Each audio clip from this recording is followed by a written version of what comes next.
households. We're standing on the corner of 5th West and Center Street, looking toward Pioneer Park. Many of you remember the 5th West ditch, where they used to have Huckleberry Fin Day, and we used to dive in and jump and play in the water. Well, the 5th West ditch is now gone. It's actually just a storm drain. There's no need for irrigation water now in the fields to the south of Provo, so the ditch has been covered up. There's not water in it most of the time, only when it rains, and this summer that hadn't been too frequently. So that's the ditch was put in the 1920s to a lot of drum rolls and fanfare about bringing the beach to Provo, and they hauled in some sand. Some of you can probably remember playing in the sand next to the 5th West ditch, but that's all gone now with the modernization of Provo. So. We're in Pioneer Park. Fond memories of playing on the swings and the teeter-totters and the big slippery slide at Pioneer Park. It was always set out to be the town square. In early Provo, 5th West was Main Street. Center Street, it was always Center Street, but this was the town square.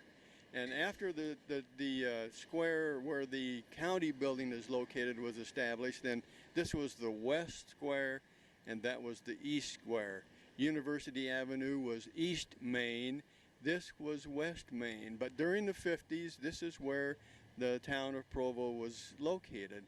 As a matter of fact, they planned to build the first tabernacle here in Pioneer Park.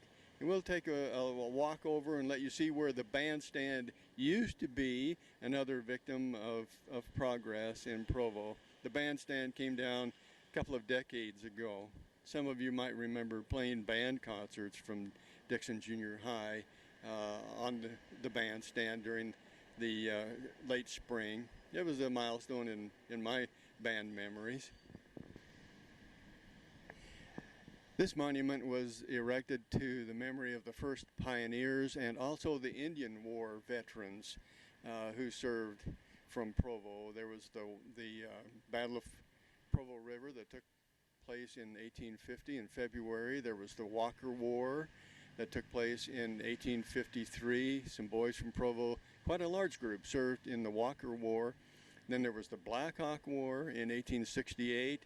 And of course, in 1858, there was the Utah campaign, where Johnston's army came to Utah during the Utah War, and we had boys from Provo who went to Echo Canyon and some of the side canyons and constructed fortifications that were supposed to hold out the federal troops during that conflict. Better than I think. We're standing in Pioneer Park at the site, the former site of the bandstand, which became a victim of high insurance rates and liability. We used to run and jump on this, and I can see how people could probably be hurt, but there were ways short of demolition that it could have been saved. Not far from, well, the pavilion has been built basically where the bandstand once stood, and that also is a historic location. It goes back to the 1850s.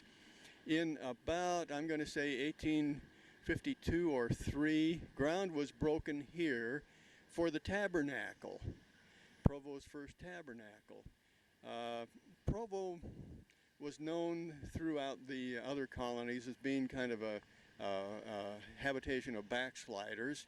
A few of us still live in the locality today, but they hauled in loads of rock. They dug what was probably the largest hole in Utah at the time, and did a little work on the foundation, but just basically let it stand. And it stood in that manner for about 2 or 3 years. Brigham Young came down to a conference which was held here in the park in a Bowery, an open air patio, kind of a ramada type thing that would seat several hundred people, and announced that the tabernacle, it's a good thing they didn't spend a whole lot of time on the tabernacle in this location, because it was about to be moved.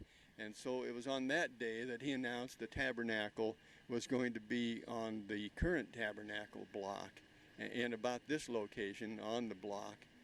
And that one was finished, but it took the people about 15 years to finish it because they would rather work for themselves than they would for the public works or for the public good a lot of times. And so it took a long time in Provo to get a few projects done.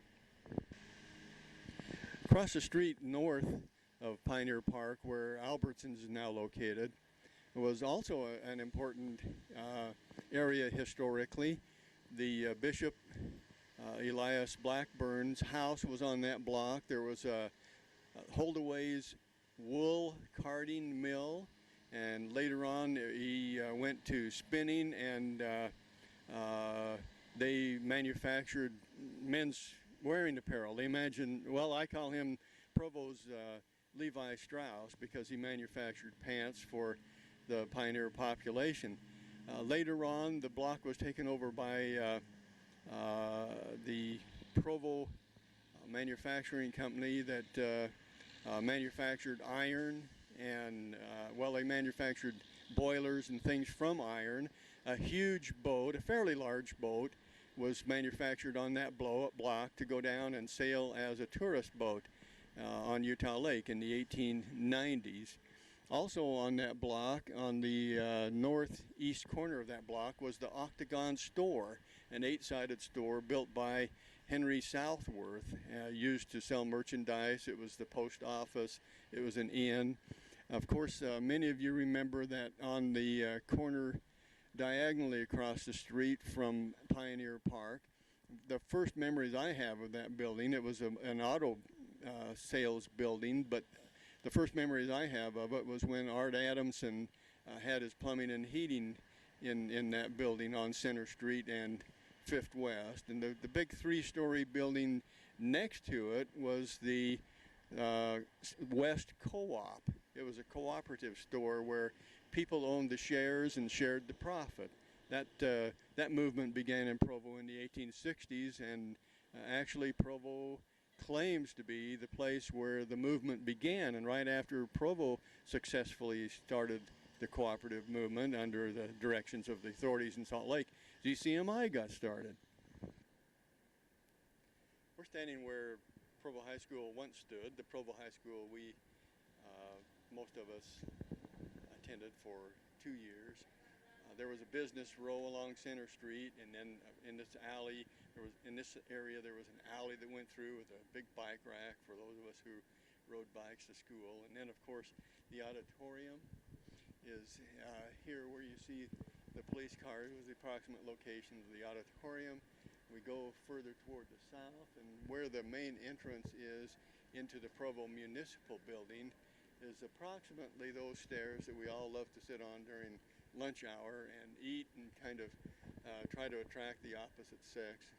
Guys who had cars would go up and down the street in front of the building, and that seemed to do a much better job of attracting the girls than my J.C. Higgins bicycle did. I don't know. I don't understand what the deal was, but the cars in the car club boys attracted a lot more girls than us poor pedestrians and bicyclists did. And down on the other corner, where the police department is located, is a monument that we're going to walk down, a monument to someone that you know. We'll walk down and visit, and David will pan that and let you take a look at the inscription. A classmate of ours, although he graduated a year earlier, in the last graduating class to attend Provo High School was Lynn Powell.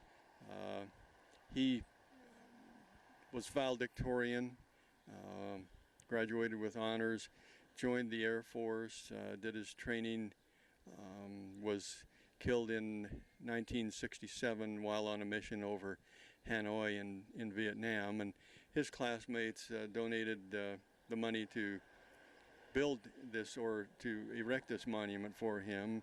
The committee was Bob Boardman, Jim Daly, and Joe Linford. It stands on the corner